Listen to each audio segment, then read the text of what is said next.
Muito bem, vou ler então, Palavra de Deus, no Gênesis, no princípio de todas as coisas, no capítulo 25, no verso 29.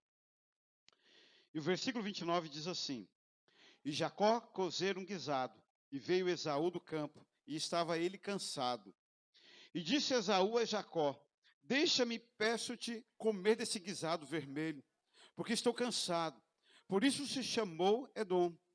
Então disse Jacó: Vende-me hoje a tua primogenitura. E disse Esaú: Eis que estou a ponto de morrer. Para que me servirá a primogenitura? Então disse Jacó: Jura-me hoje. E jurou-lhe e vendeu a sua primogenitura a Jacó.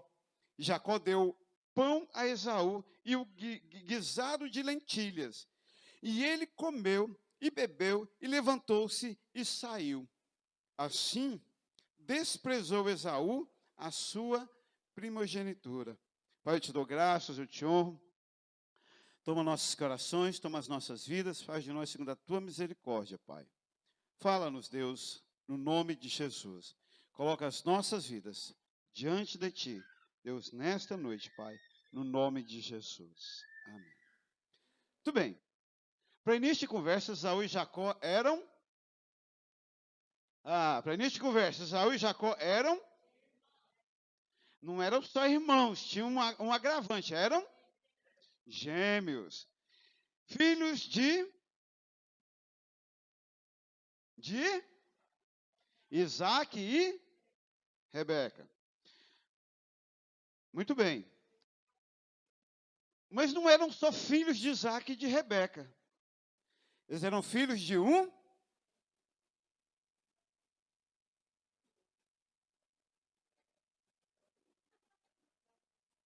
Está vendo? É nessas horas que eu falo que a leitura bíblica faz falta. Eles não eram só filhos de Isaac e Rebeca. Eles eram filhos de um...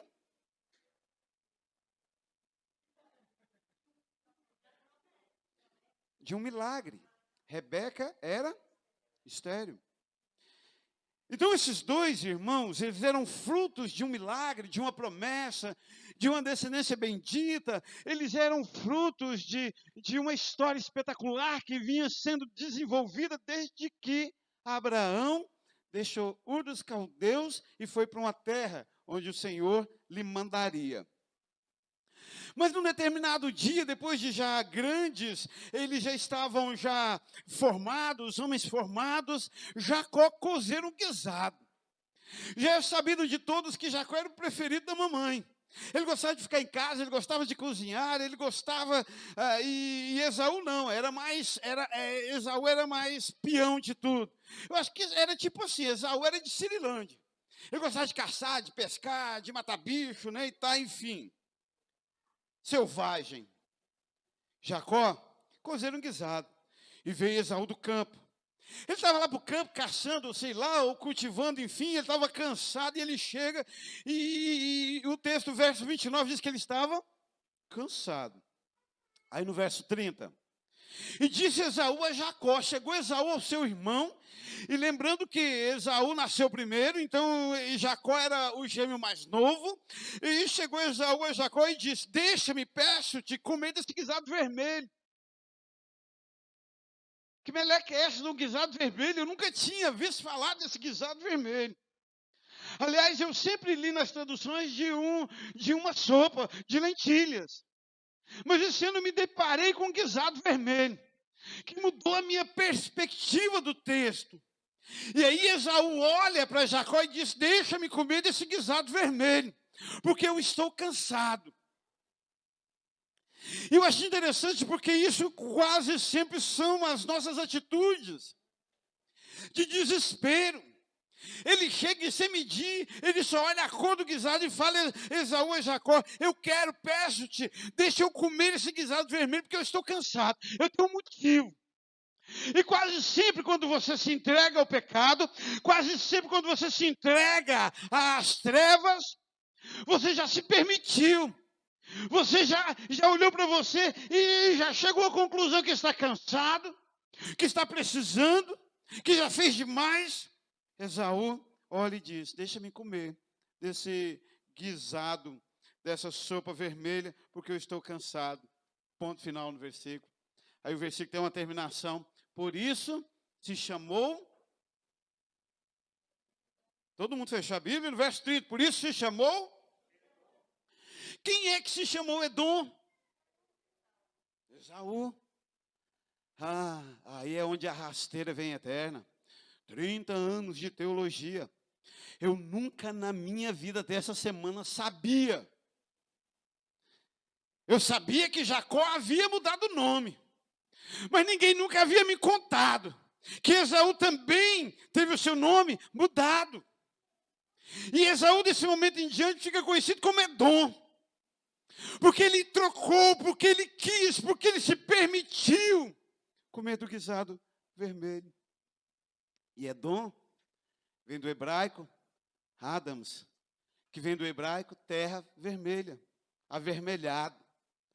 Então Esaú passou-se a chamar numa variação do nome de Adão, muito parecida a história. Ele passa a ser chamado de Edom, porque ele passa a ser chamado de avermelhado, porque ele chega e se permite comer do guisado vermelho.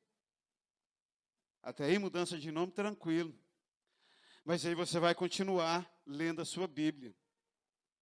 E você vai descobrir daqui a uns 15, 20 dias, quando você chegar lá para Êxodo, quando você chegar lá para os reis, você vai encontrar Davi numa grande batalha contra uma nação chamada Edomitas, todos dos descendentes de Esaú, que passou a se chamar Edom, porque se vende por um prato de sopa vermelha. E aí eu fiquei com aquela cara. O quê? Os edomitas, descendentes de Esaú, tornam-se inimigos de Israel no futuro? Porque um dia um homem chegou e não teve a perspectiva de Deus e se entregou ao seu cansaço. E muda toda a história de uma nação, de um povo, de uma família. Eu acho isso interessante para nós adultos, quando nós tomamos certas atitudes e nós mudamos toda a perspectiva da história da nossa descendência. Talvez Saul não soubesse conceituar o que aconteceria, mas aconteceu. Talvez eu e você não temos conceituado o que pode acontecer com nossas atitudes, palavras, blasfêmias, cansaços e trocas. Mas vai acontecer, porque a vida não para, o tempo não para. Então, no verso 31, Jacó, que significava enganador, o nome Jacó significa enganador, olha bem para a cara dele, e eu fiquei pensando essa semana, eu acho que deveriam trocar enganador por empreendedor. Ele foi empreendedor. Ele olhou o desespero, a burrice de Esaú, agora conhecido como Edom, como avermelhado, como aquele que trocou por um prato de sopa vermelha. Ele olha bem para a cara dele e diz no verso 31, então, vende-me, está morrendo? Está nos seus últimos suspiros, vai morrer de fome. Igual o menino, sabe quando o menino chega em casa, eu vou morrer de fome. Tem 2 horas que comeu, mas vai morrer de fome. Jacó então olha fixo nos olhos de Esaú e diz assim então, no verso 31, então vende-me hoje a tua primogenitura. O que isso quer dizer? Isso quer dizer que o primogênito herdava tudo. Esaú seria o herdeiro de Jacó. Aliás, pasmem vocês, de que tribo Jesus nasceu? Não é retórico, pode responder, ou não sabe. De que tribo Jesus nasceu? De Davi, da tribo de Judá, que era filho de... Uai, é isso que eu estou perguntando. Judá é filho de... Você conseguiu calcular agora que o direito de primogenitura não era de Jacó, era de Esaú.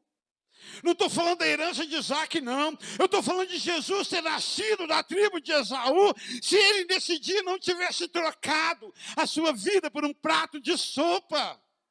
seria dele. Ele era o primogênito, é ele que daria linhagem ao povo de Deus. Mas ele trocou a sua escolha, tem trocado na sua vida, na vida dos seus filhos, de trazer Jesus para viver nesse mundo a um povo inimigo do povo de Deus, por causa das suas escolhas. Eu fiquei lá em casa pensando, e você ainda acha que pode me ofender? Você ainda acha que pode ofender Jesus Cristo? É maior do que você. É glorioso. Mas Esaú, então, ele entrega esse direito de ser o primeiro, de ser o herdeiro, de ser o rei de Israel, nas mãos de Jacó. Jacó, empreendedor, ele olha e diz: então me vende hoje a tua primogenitura. E Esaú, então, no verso 32, olha que matemática mundana, é a mesma matemática que você usa, é a mesma matemática que o ímpio usa. Olha o que Esaú calculou: eis que estou a ponto de morrer. Se eu não comer, eu vou morrer. E se eu morrer, de que me adiantará esse direito? Cara, ele tinha saído de manhã para o campo. Não ia morrer, não. Sabe, se você ficar sem beber um copo de cerveja, você não morre, não. Sabe, se você ficar sem prostituir, você não morre, não. Sabe, se você entregar o dinheiro, você não morre, não. Mas Esaú, na sua mente ímpia, ele calcula que ele iria morrer porque tinha saído de manhã e não tinha comido ainda. Ele olha e diz para Jacó: estou nem aí para esse direito, eu vou morrer mesmo. De que me adianta ter esse direito se eu vou morrer? De que me servirá? Aí no verso 33, Jacó, que não era burro nem nada, empreendedor, em busca da bênção do seu pai Isaac, ele olha e diz assim: então jura-me hoje. Quero um negócio sacramentado. Sabe outra coisa que eu posso compreender aqui? Independente das asneiras de Jacó, Jacó sabia o valor do direito. Esaú não. E Jacó diz: então jura-me. E Esaú prontamente jurou-lhe, diz o texto no verso 33, e vendeu a sua primogenitura a Jacó. Foi selado um negócio que mudou a história da humanidade. Consegue calcular comigo? Jesus Cristo nasceria da descendência de Esaú. Mas porque ele sacramentou esse negócio, ele se tornou Edom, os edomitas, e se tornou inimigo do povo de Deus. Jacó, no verso 34, foi lá e fez sua parte. Jacó deu pão, encheu o bucho de Esaú, deu guisado de lentilhas, o guisado famoso, guisado vermelho, que lhe deu o nome de Edom. E ele comeu e bebeu, e levantou-se e saiu. Problema resolvido. Comeu, bebeu, levantou-se e saiu. Simplesmente foi seguir a sua vida. Sabe, meu querido, você vem aqui dia após dia, nós estamos aqui dia após dia falando essa palavra de salvação, e você faz exatamente como Esaú fez. Você come, você bebe, você levanta e você sai. E continua com a sua mesma vida, como se nada tivesse acontecido. Eu fiquei pensando nessa simplicidade de comeu, bebeu, levantou-se e saiu. E eu cheguei e fiquei pensando: é possível que Esaú até hoje não tenha compreendido a grandeza da burrice que ele fez nesse dia. Assim, termina o verso 34. Desprezou Esaú a sua primogenitura. Ele desprezou. Sabe, quando Cristo veio na história, e a palavra de Deus diz que Ele tomou sobre si os nossos pecados, as nossas falhas, pegou para si a cédula de dívida que nós tínhamos, e subiu na cruz para morrer em meu lugar e no seu lugar. E eu simplesmente como, bebo, levanto e saio. E sigo minha vida como se nada tivesse acontecido. Assim como Esaú, eu estou desprezando o direito de primogenitura, de ser filho. de ser herdeiro.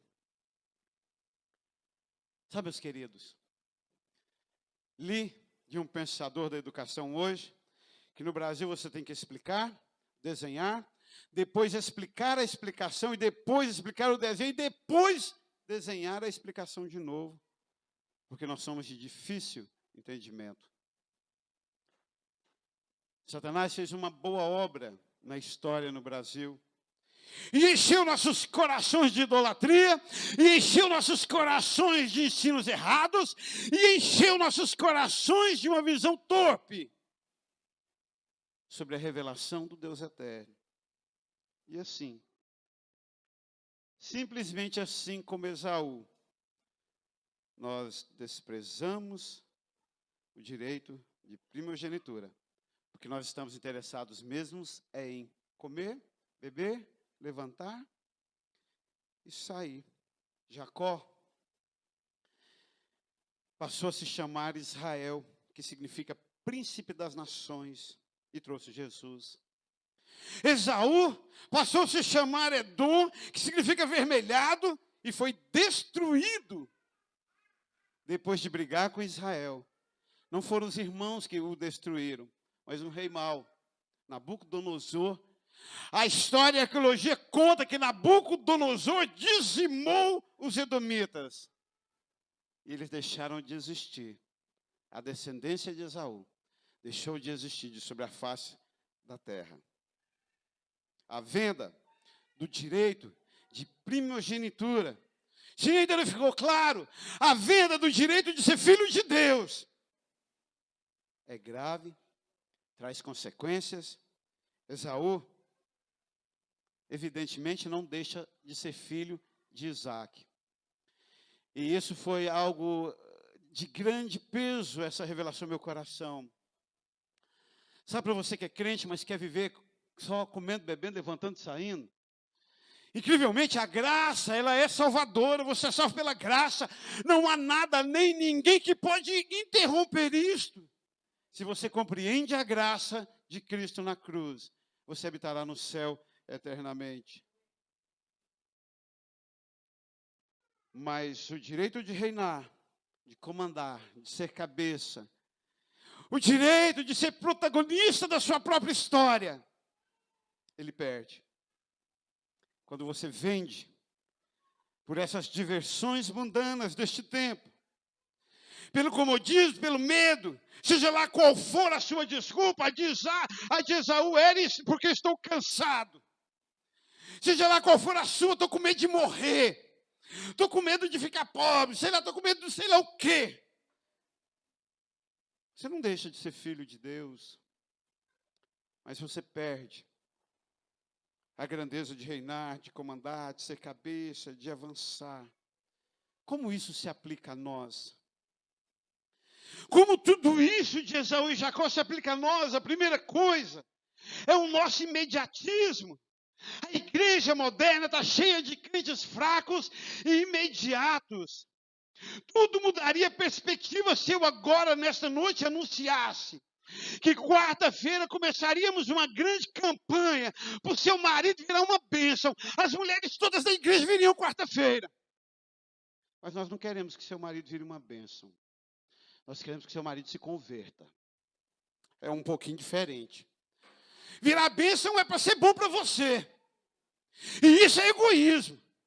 E tem marido até que se converte e não vira bênção não. Continua chato do mesmo jeito. Só que um chato crente. E o nosso alvo não é que ninguém melhore, não. É que você se torne filho de Deus e não vá para o inferno.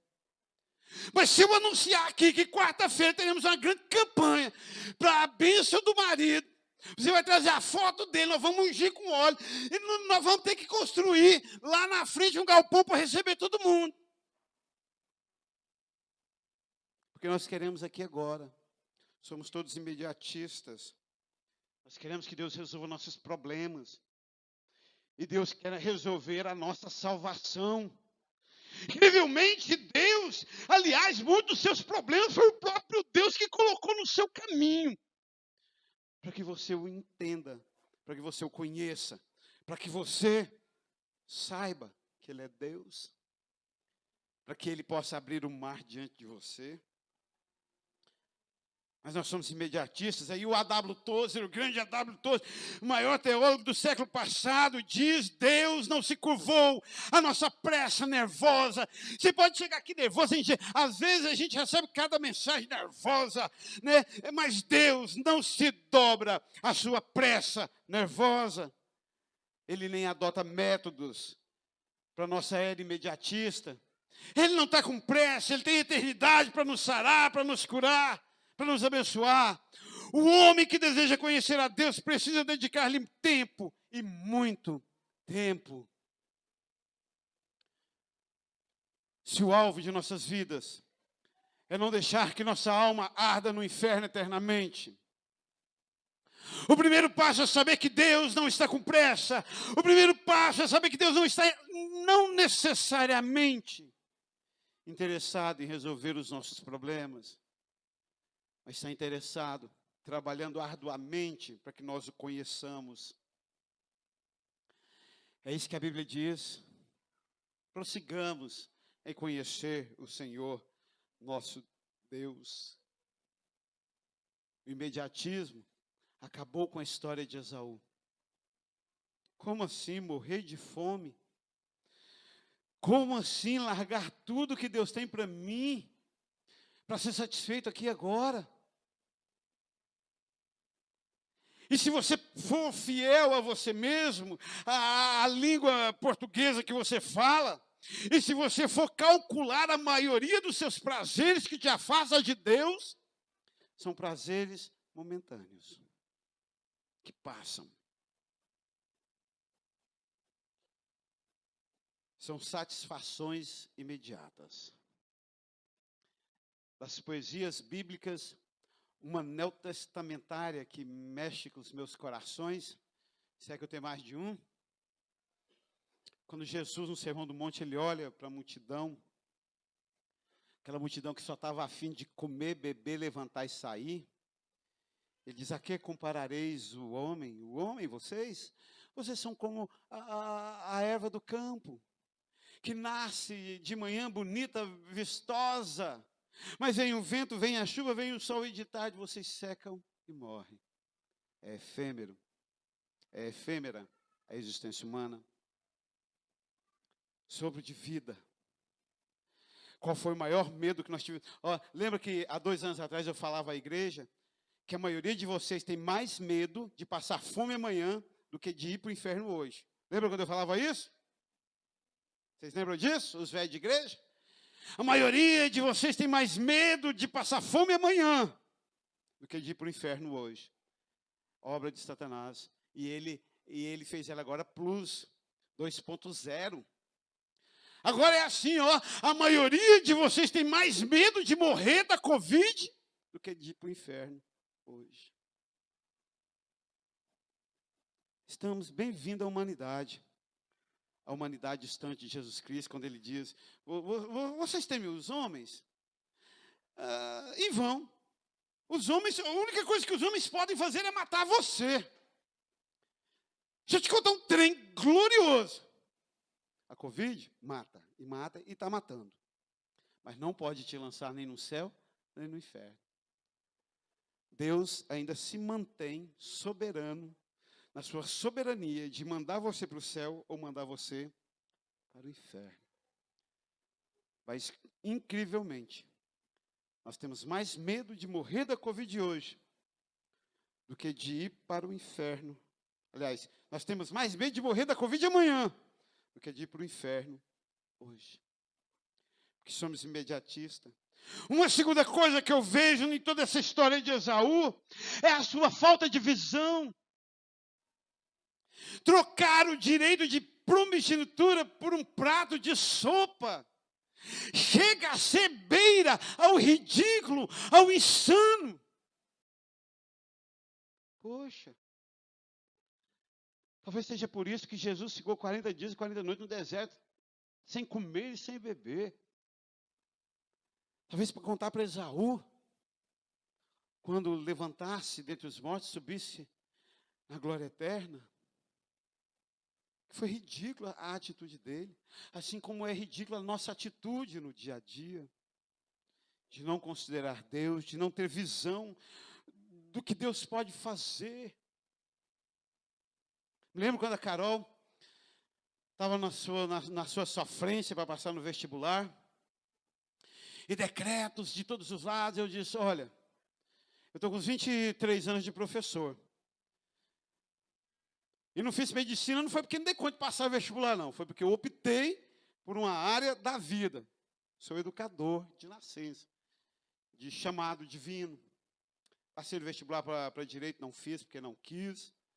Passei em outros vestibulares, também não fiz porque não quis. Vocação, por escolha. Eu escolhi.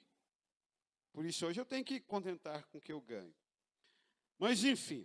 Carol, na sua loucura, eu disse, olha, Carol, nesses anos todos de cursinho pré-vestibular, de escola, eu posso te garantir uma coisa. Se você não passar no vestibular de medicina, porque você vem no culto às quartas-feiras, você não vai passar. Você é burra e não vai passar, mesmo se não vier estudar. Porque 2h30 na semana não resolve a vida de um vestibulando. Mas o favor de Deus resolve a vida de vestibulando. Não foi assim a conversa? Deixa eu te contar uma coisa, você pode resguardar tudo. Mas Deus é Senhor da vida e da morte. Você pode se enclausurar de tudo e de todos. Mas Deus continua Senhor da vida e da morte. E é a bênção dele que nos enriquece. E a Bíblia diz que ela não vem seguida de dor alguma.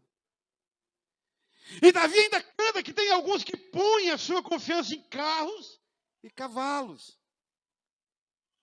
E na cana trilhada do Egito. Mas eu faço menção do nome do Senhor dos Exércitos. Deixa eu te contar uma coisa.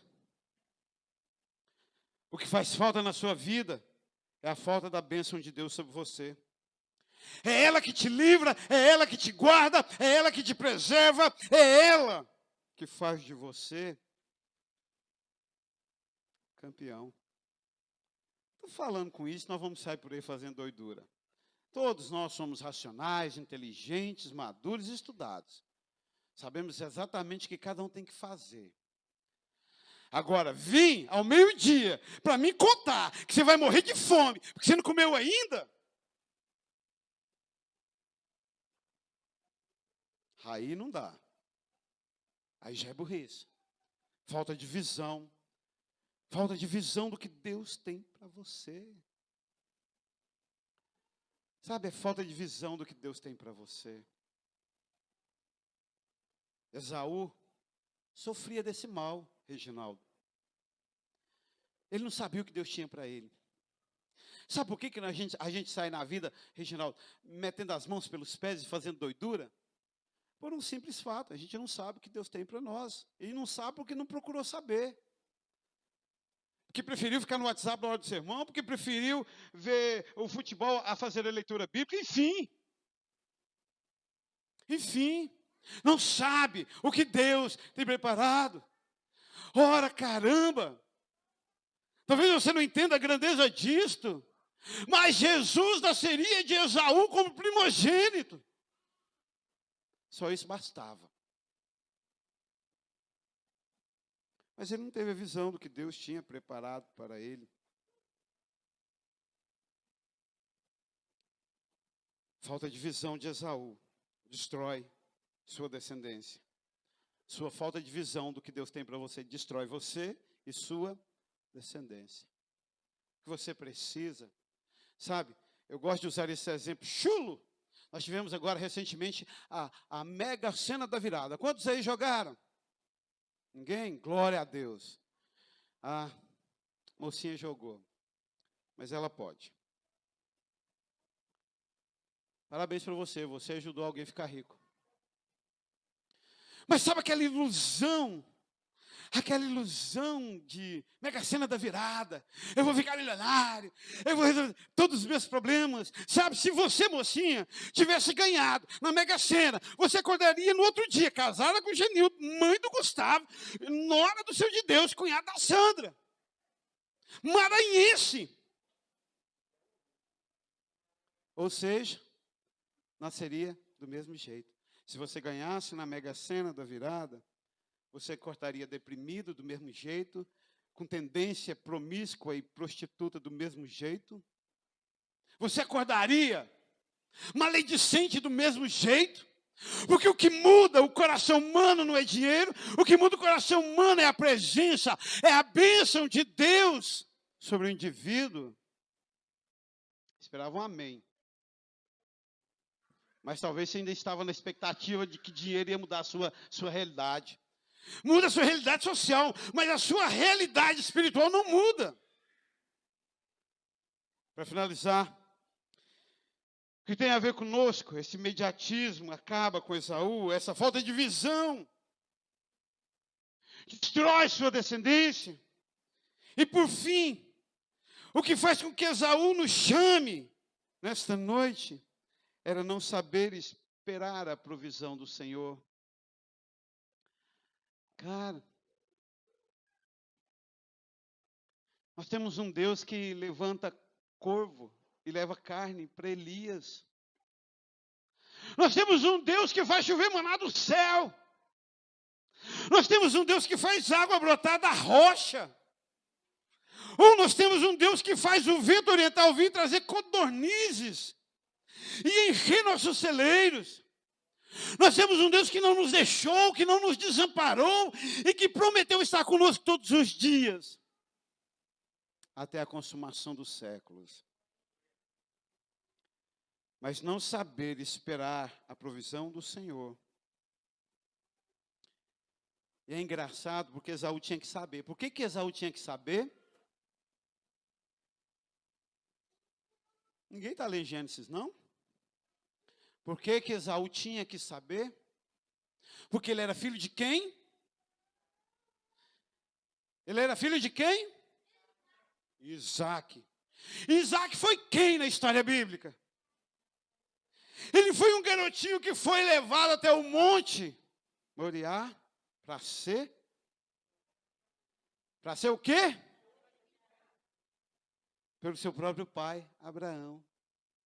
E lá na hora do sacrifício, Isaac olha para o seu pai e diz: pai, está aí a lenha, tem o cutelo, tem o altar, tem o fogo, mas onde está o cordeiro para o sacrifício?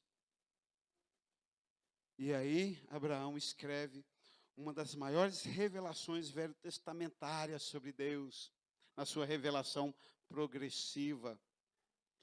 Abraão olha e diz assim: Deus proverá para si o cordeiro.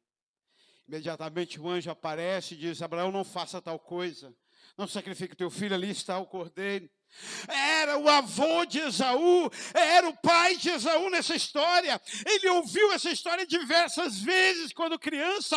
Ele tinha que acreditar que Deus é o grande Jeová Jiré. É o Deus da provisão, chega a arrepiar. Como dizem os meus colegas pastores de ensino médio, eu chego a arrepiar com o trem desse, porque a Bíblia faz sentido para mim. E eu lamento que não faça sentido para você. Mas faz sentido para mim. Esaú havia ouvido essa história diversas vezes. Isaac contando: olha, filhos, um dia eu era pequeno e meu pai Abraão me levou até lá em cima do monte para me sacrificar, porque Deus havia me pedido.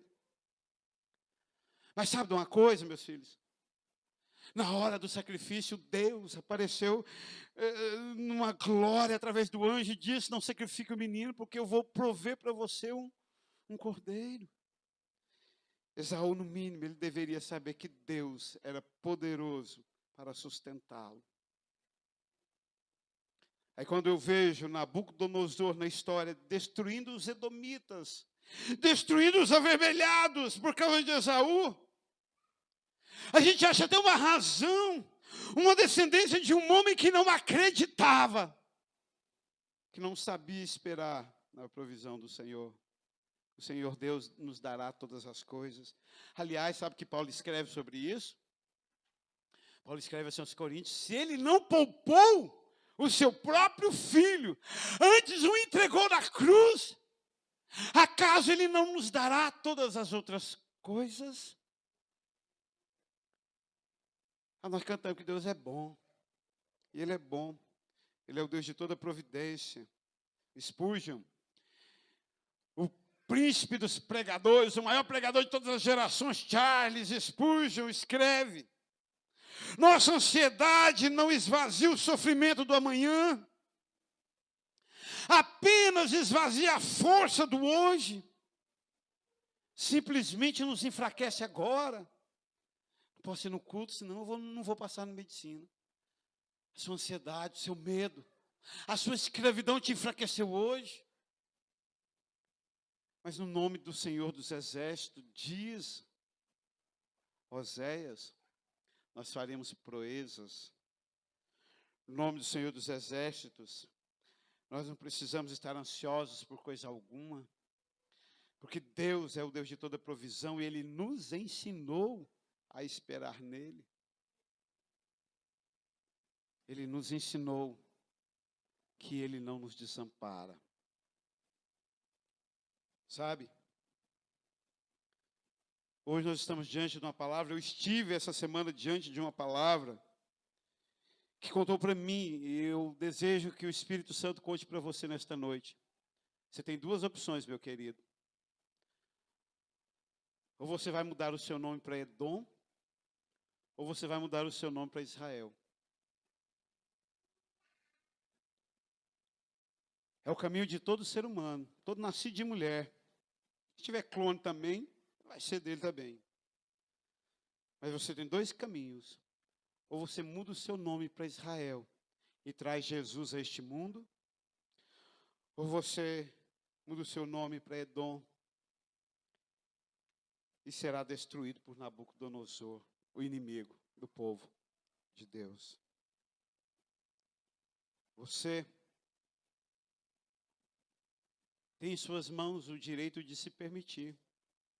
E você se permite. E a raiz do pecado é quando você se permite.